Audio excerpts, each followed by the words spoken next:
உச்சநீதிமன்றத்தில் தலைமை நீதிபதி சூரியகாந்த் அடங்கிய அமர்விற்கு நீதிபதி வந்ததும் அனைவரும் எழுந்து நின்றனர். அப்போது அந்த கூட்டத்தில் இருந்து எனக்கு ஒரு 10 நிமிடங்கள் கொடுங்கள் என ஒரு குரல் கேட்டது.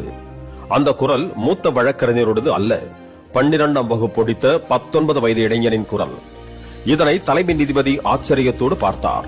அதன் பிறகு நடந்த சம்பவம் தான் அந்த இளைஞரை பார்த்து நீதிபதி மட்டுமல்லாமல் அனைவரும் பாராட்டும் வகையில் அமைந்தது.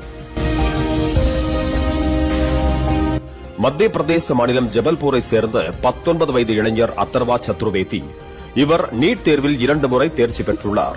அது மட்டுமல்லாமல் 530 மதிப்பெண்களை பெற்றுள்ளார்.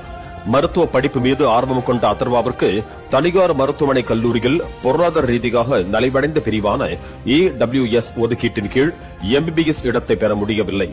தனியார் கல்லூரிகளில் இடஒதுக்கீட்டை நீட்டிக்கும் கொள்கையை அரசு அமல்படுத்தாதது அதற்கு காரணமாக அமைந்தது. இதனால் அத்தர்வா தாமாகவே உயர்